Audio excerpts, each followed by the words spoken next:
transforma tu vida. Tiempo de gracia. Tu gracia me basta. La presencia de Dios en tu historia.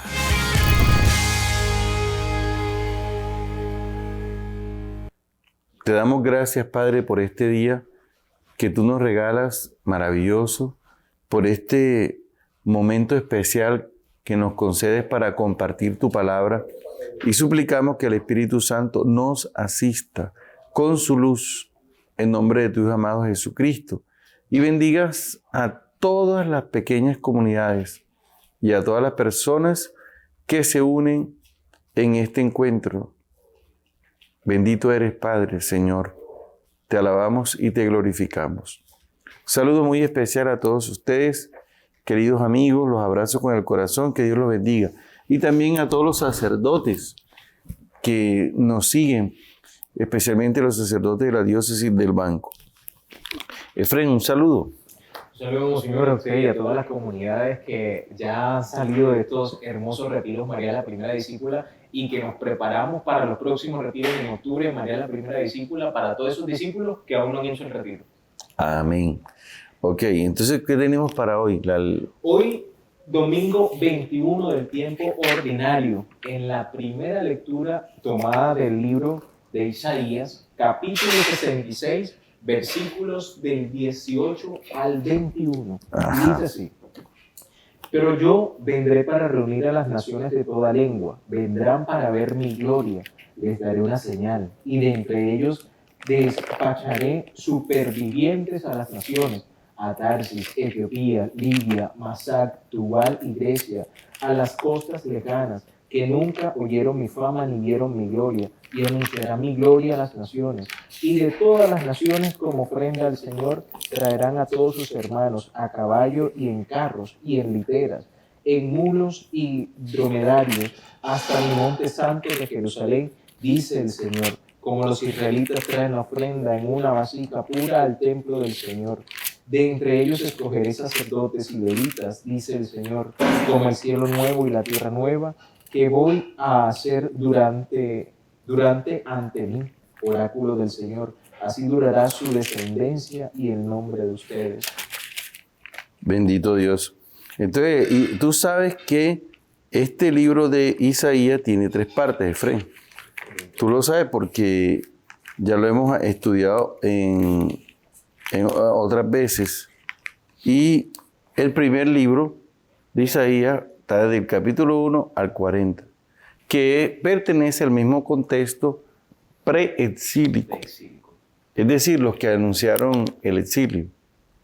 Y el segundo libro de Isaías comienza en el capítulo 40 al 55, que es escrito dentro del exilio, allá en Babilonia. Y del 56 al 66 es después del exilio, y por eso del 56 al 66, esos 10 capítulos, se va a hablar de reconstrucción, porque ese es el contexto de los discípulos de Isaías. Algunas personas pues se niegan a creer en esta estructura, pero los estudiosos se dan cuenta que el lenguaje es diferente. Por ejemplo, aquí del 56 al 66, que es el Trito Isaías, así le dicen, o el tercer Isaías, habla de la reconstrucción. Mientras, por ejemplo, el capítulo 52 y 53, que es del siervo sufriente, pertenece al momento de sufrimiento que está viviendo el pueblo en el destierro. Por lo tanto, eso que tú acabas de leer ahora mismo es un texto que está lleno de esperanza, que está lleno de alegría. ¿Ves? Por ejemplo, mira, lee el texto nuevamente en esa clave. 66, versículo ¿qué? 18, del 18 ¿Qué dice? 21. Dice: pero yo vendré para reunir a las naciones de toda lengua. Para reunir a todas las naciones. Porque ese es el espíritu que se está viviendo en este momento. ¿Ves? Los congregaré. Fíjate que el profeta Ezequiel vivió en la época del exilio, ¿verdad? Y él, yo no sé si en el capítulo 36, 26, por allá, donde dice, les daré un corazón nuevo, un corazón, y dice, reuniré a los pueblos, los volveré a reunir. Sí. ¿Por qué? Porque están en ese contexto de la esclavitud y quieren otra vez volver a la unidad. Así que continúa con ese texto de Isaías 66, versículo ¿qué? Versículo 19. Vamos por el 19. Ajá. Les daré una señal, y de entre ellos despacharé supervivientes a las naciones. Les daré una señal. Recuerda que el mismo profeta también nos dice en el capítulo 7, Isaías 7, 14, donde dice, una señal le será dada, y es, la Virgen está embarazada. O sea que una señal quiere decir que es algo que no es común, que toca, que una señal que nos cuestiona. Una Virgen que está embarazada. O sea, no es algo común. No es algo normal. Exactamente. Y Dios Padre habla a través de los acontecimientos históricos y especialmente a través de grandes señales. Sí. Lee para que vea. Dice, por eso el Señor mismo les dará una señal. Miren, la Virgen está embarazada y dará a luz un hijo, y le pondrán por nombre Emmanuel. Es exacto. Así que otra señal, por ejemplo, que nosotros podemos ver es cuando nace Jesús, nuestro Señor, y dice el evangelista, nos trasladamos, ya estamos hablando de la señal, las señales de Dios. Dice, y la señal será esta: encontrarán a un niño acostado en un pesebre. Un niño acostado en un pesebre. Esa señal, mira, analízala. No es común. No es normal. Exactamente. Capítulo 2, ¿ves? Versículo 10. ¿Cómo El dice? ángel les dijo, no teman, miren, les doy una buena noticia, una gran alegría para todo el pueblo. Hoy les ha nacido en la ciudad de David el Salvador, el Mesías y Señor. Esto les servirá de señal. Encontrarán un niño envuelto en pañales y acostado en un pesebre. Y cuando nosotros estamos hablando de señales, de signos, quiere decir que Dios quiere llamar la atención. ¿Ves? Por eso nosotros tenemos que aprender a leer los signos con los cuales Dios quiere llamar la atención y que nos lleva al asombro, y el asombro nos lleva a la contemplación precisamente de Dios Padre que se hace sencillo para que nosotros también por medio de la sencillez podamos verlo, podamos contemplarlo y de esta manera asegurarle a nuestro corazón que el Señor está conmigo, me acompaña. Y eso es lo que le está diciendo Dios al pueblo que ha vencido la esclavitud y que ahora regresan en la libertad para vivir en la experiencia del amor de Dios. Continuamos. Dice, a Tarsis, Etiopía, Libia, Masac, Tubal y Grecia, a las costas lejanas que nunca oyeron mi fama ni vieron mi gloria, y anunciarán mi gloria a las naciones. Y de todas las naciones como ofrenda al Señor traerán a todos sus hermanos, a caballos y en carros y en literas, en mulos y en dromedarios, hasta mi monte santo de Jerusalén, dice el Señor, como los israelitas traen la ofrenda en una vasija pura al templo del Señor. De entre ellos escogeré sacerdotes y levitas, dice el Señor. Todo lo que está diciendo el profeta Isaías es todo lo que habían perdido. El culto. Sí. En el templo estaba destruido y ahora el profeta habla de una montaña santa donde volverá a reunirse y se va a contemplar la gloria de Dios. Y no solamente eso, dice, habrá sacerdotes. Entonces es un renacer, es un reconstruir, es un volver a comenzar. Todo lo que el profeta Isaías, Dios a través del profeta Isaías nos está diciendo. Totalmente. Bueno. Y de ahí saltamos al Evangelio, pasamos al Evangelio tomado de San Lucas, capítulo 13, versículos del 22 al 30. Comienza el Señor diciendo, Jesús iba enseñando por ciudades y pueblos mientras se dirigía a Jerusalén. Uno le preguntó, Señor, ¿son pocos los que se salvan? Le contestó, Procuren entrar por la puerta estrecha, porque les digo que muchos intentarán entrar y no podrán.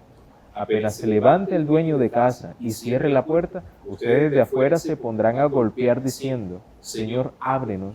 Él les contestará, no sé de dónde son ustedes. Entonces dirán, hemos comido y bebido contigo, en nuestras calles enseñaste. Él responderá, les digo que no sé de dónde son ustedes. Apártense de mí, malhechores. Allí será el llanto y el crujir de dientes cuando vean a Abraham, Isaac y Jacob y a todos los profetas en el reino de Dios mientras ustedes sean expulsados. Vendrán de oriente y occidente, de norte y el sur, y se sentarán a la mesa del reino de Dios, porque hay últimos que serán primeros y primeros que serán últimos. Muy bien. Entonces, lo primero podemos mirar aquí que le preguntaron a Jesús, Señor, ¿son pocos los que se salvan? El tema de la salvación, que ya en el capítulo 1 de Lucas aparece. Sí. Capítulo 1, versículo 68, donde dice, bendito sea el Señor Dios de Israel, porque ha visitado y redimido su pueblo y nos ha suscitado una fuerza salvadora. Esto es la presencia de Jesús. Recuerda que Jesús, el nombre de Jesús significa Yahvé salva. Entonces, Sí. el cántico de Zacarías está haciendo alusión precisamente a que esa salvación de Dios ya se hace realidad, se hace evidente. Pero Lucas nos va a decir que esta salvación se da por medio del perdón. En el versículo 77. ¿Cómo dice? Anunciando a su pueblo la salvación por el perdón de los pecados. Entonces, Efraín, aquí encontramos primero dos cosas. Que Dios visita y redime a su pueblo. Y nos suscita una fuerza salvadora. Salvadora. Y fíjate que esa fuerza salvadora emana de Jesús. ¿Ves? Esa fuerza salvadora se concretiza en el perdón. En el perdón y en la curación de las enfermedades. Entonces, cuando nosotros empezamos a contemplar a Jesús, nuestro Señor, en el Evangelio, vamos a ver un poco, seguimos, ¿cómo es? Leyendo el Evangelio y vamos a encontrar, por ejemplo, en el Evangelio de Lucas 6, 19, mira lo que dice. 6:19. Y toda la gente intentaba tocarlo porque salía de él una fuerza que sanaba a todos. Es decir, una fuerza salvadora. Y en el capítulo 5, versículo 17, me pasé eso. Versículos 15 y 17. Sí. Un día estaba enseñando y de entre los asistentes habían unos fariseos y doctores de la ley llegados de los pueblos de Galilea y Judea y también Jerusalén. Él poseía fuerza del Señor para sanar. Ya vieron. Esa fuerza salvadora que nosotros, cuando, a través de qué se manifiesta esta fuerza salvadora, ¿a través de qué? Del perdón de los pecados Y y del bautismo. no, El está Espíritu está Santo. perdido, man. Está perdido. A través de la curación de las enfermedades. De las enfermedades. El perdón y la curación. Primero del perdón y después de las curaciones. Porque aquí lo acabamos de ver, ¿o Claro. no? Lo acabamos de ver. César, lo acabamos de ver ahora mismo. Estoy preocupado. Entonces, te estoy diciendo, Efraín, que esa fuerza salvadora nadie la conoce. ¿Ves? Esa fuerza salvadora es la presencia del Espíritu Santo. ¿Cómo lo sabemos? Lucas 24, 49. Ya. Dice, yo les enviaré lo que el Padre prometió, por eso quédense en la ciudad hasta que sean revestidos con la fuerza que viene desde el cielo. Exactamente, con la fuerza que viene desde el cielo. Mira, entonces como es el mismo Lucas, nosotros vamos a ir al libro de los Hechos de los Apóstoles y vamos a descubrir un personaje que experimenta el perdón, la curación, la salvación. ¿Ves? Vamos a ver. Entonces, en el capítulo 9 de los Hechos de los Apóstoles, vas a ver que cuando Pablo recibe el bautismo, recobró las fuerzas. Ya, cuando recibió el Espíritu Santo. Hechos 9, 17. Salió Ananías, entró en la casa y le impuso las manos diciendo: Saulo, hermano, me envía el Señor Jesús, el que se te apareció cuando venías por el camino para que recobres la vista y te llenes de Espíritu Santo. Sigue. Al instante se le cayeron de los ojos como unas escamas, recobró la vista, se levantó, se bautizó, comió y recobró las fuerzas. Y Ahí se quedó está. unos días como discípulo en Damasco. Fíjate que cuando nosotros estamos llenos del Espíritu Santo tenemos mucha fuerza. ¿Ves? Y podemos hacer muchas cosas en beneficio de los demás y parece que no nos cansamos. Pero es la acción del Espíritu Santo. Entonces, cuando le hicieron la pregunta a Jesús, Efraín, uno le preguntó: Señor, ¿son pocos los que se salvan?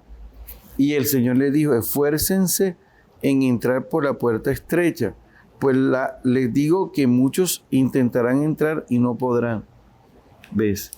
La puerta estrecha, ¿a qué se está refiriendo? Cuando habla de la puerta estrecha, imagino que es en creer en esa misma acción del Espíritu Santo. Ajá. Sigue. En que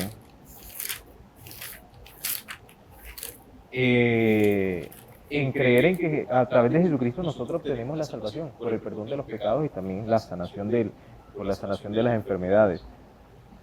Siento yo que hace referencia a eso. Tercero, la fuerza salvadora se manifiesta liberándonos del poder del mal. ¿Por qué? Porque en Lucas 10:19 dice: les he dado poder para pisotear toda fuerza del mal.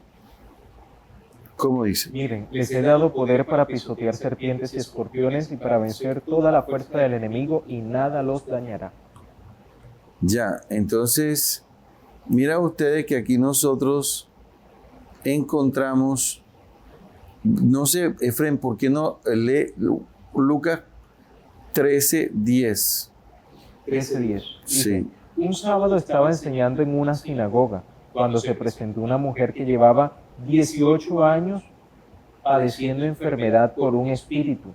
Andaba encorvada, sin poder enderezarse completamente. Jesús, al verla, la llamó y le dijo: mujer, quedas libre de tu enfermedad. Le impuso las manos y al punto se enderezó y daba gloria a Dios. El jefe de la sinagoga, indignado porque Jesús había sanado en sábado, intervino para decir a la gente: hay 6 días en que se debe trabajar. Vengan a hacerse sanar esos días y no en sábado. El Señor le respondió: hipócritas, cualquiera de ustedes, aunque sea sábado, no suelta al buey o al asno del pesebre para llevarlo a beber. Y a esta hija de Abraham, a quien Satanás ha tenido atada 18 años, ¿no había que soltarle las ataduras en sábado? Ya viste. Entonces, las cosas que hemos explicado aquí, las vivió esa mujer. Sí. Las 3 cosas, dímelas. Tenía la enfermedad, Uh-huh, estaba llena también de pecado. uh-huh. Y tercero, estaba esclavizada Por el mal. ¿Y cómo recibió el Espíritu Santo? a través de la palabra que Jesucristo le dijo. ¿Qué? Bueno, sí, a través de la palabra se recibe el Espíritu Santo, como dice Hechos 10:44. Pero ahí hay un gesto cuando Jesús le impuso las manos. Al imponerle las manos, claro. Recibió el Porque Espíritu si lo Santo. haga Efraín, si ahora mismo, acabamos de ver que San Pablo le impusieron las manos y Y recibió recobró el la Espíritu vista. Santo. Claro, ahí está. Dios mío, Señor, ayúdame. Aquí dice, en Hechos 9:17, lo acabo de leer, y fue Ananías, entró en la casa, le impuso las manos y le dijo: Saúl, hermano, me ha enviado a ti el Señor Jesús, el que se te apareció en el camino y por donde venías, para que recobres la vista y te llenes del Espíritu Santo. Claro, ahí está. Yo sí decía que... Efraín está grave. Oren por él. Amén. Sí, ahora salen las defensoras del movimiento político efreniano. Que ¿por qué le dije eso? Efraín incluso en Hechos 8:17 dice que cuando los apóstoles imponen las manos, recibieron el Espíritu Santo. Sí. Entonces les impusieron las manos y recibieron el Espíritu Santo. Ya vieron. Fíjate que por eso te puse el ejemplo de esa señora, porque Jesús le impuso las manos. Entonces claro. Lucas no va a repetir allá y que miren que le impuso las manos y recibió el Espíritu. No, ya tú tienes que cantarlo. Recuerda que al final del retiro impongo las manos a las personas. ¿Ves? Entonces, porque esto es el signo. Bueno, volvemos nuevamente. Entonces, la puerta, te pregunté por la puerta estrecha. ¿Qué significa? Que hay que esforzarse para entrar, para salvarse. Ojo, sin caer en el pensamiento de Pelagio, de que son nuestros esfuerzos los que nos salvan, porque es la gracia de Dios.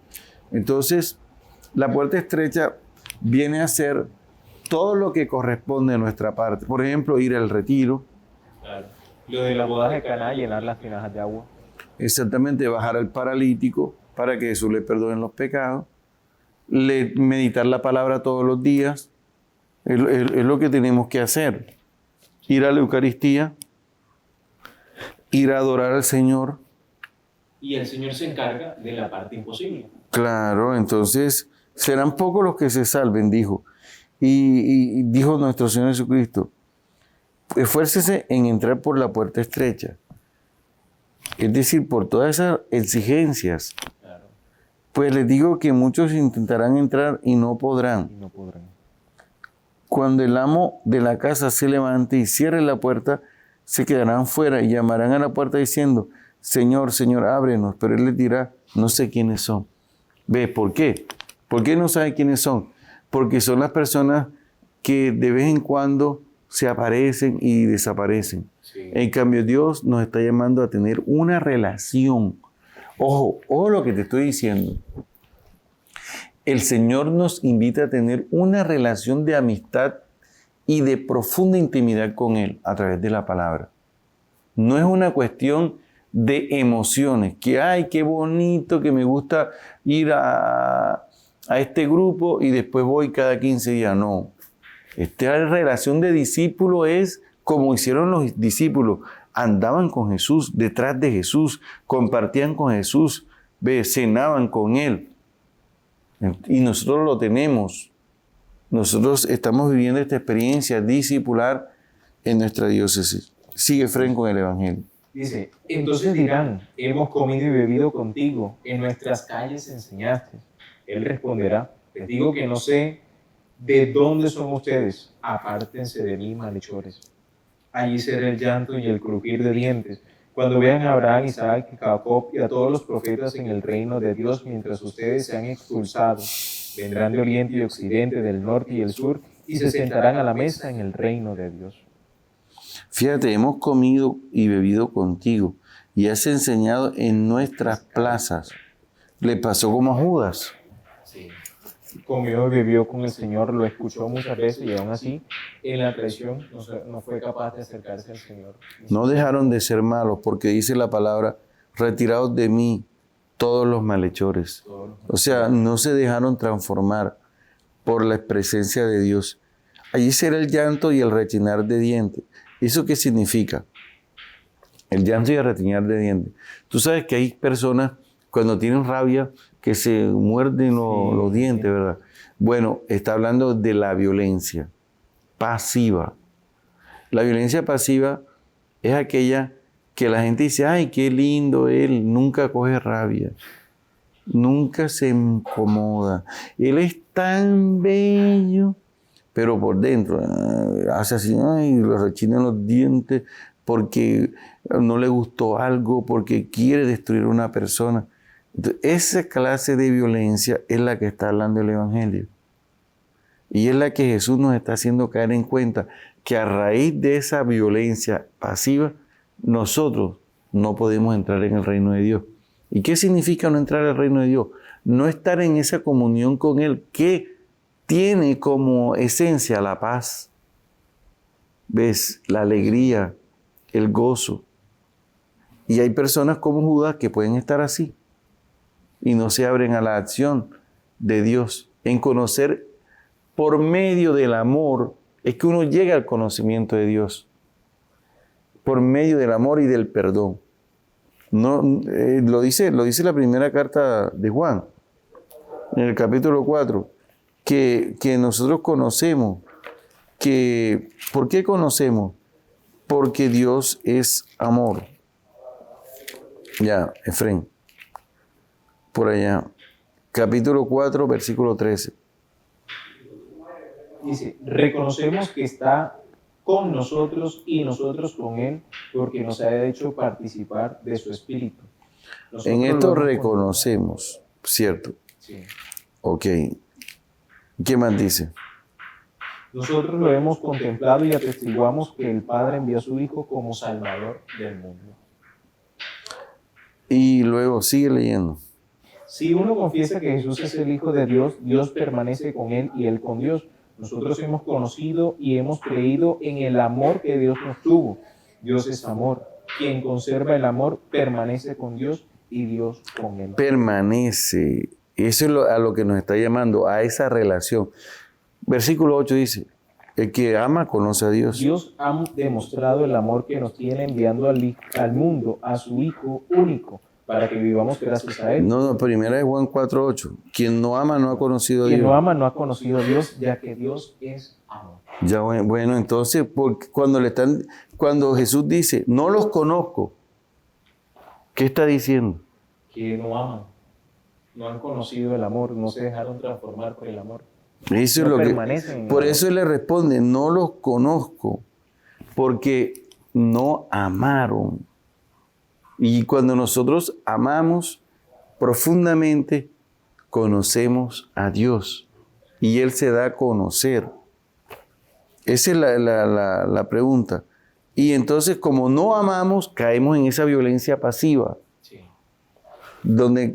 Y sabe que el infierno, si nosotros lo analizamos bien con esta palabra, el infierno está lleno de puros demonios que rechinan los dientes.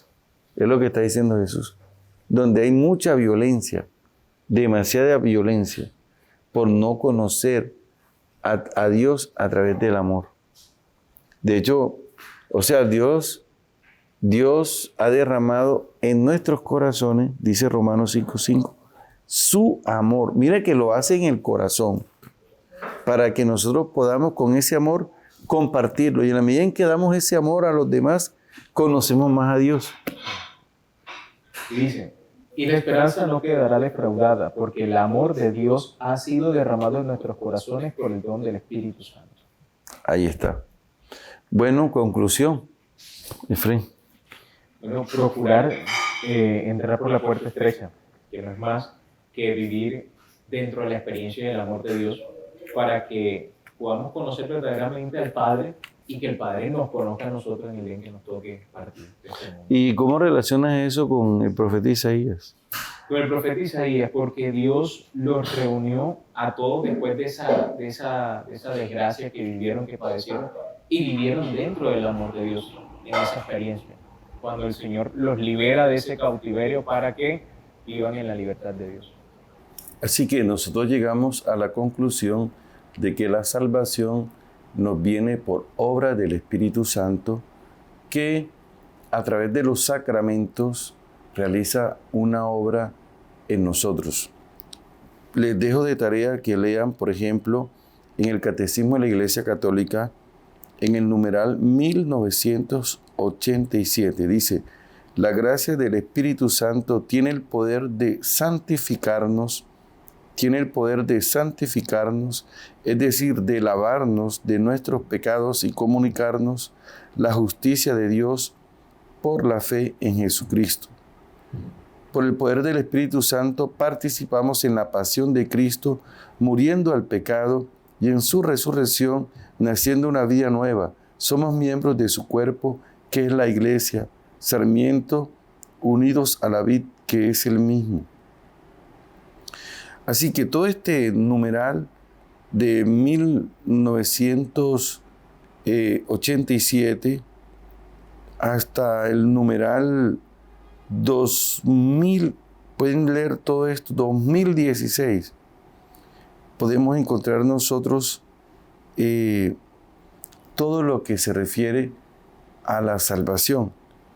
Es hermoso este resumen que aparece aquí. Que Dios los bendiga y que el Señor los acompañe. Muchas gracias. Transforma tu vida. Tiempo de gracia. Tu gracia me basta. La presencia de Dios en tu historia.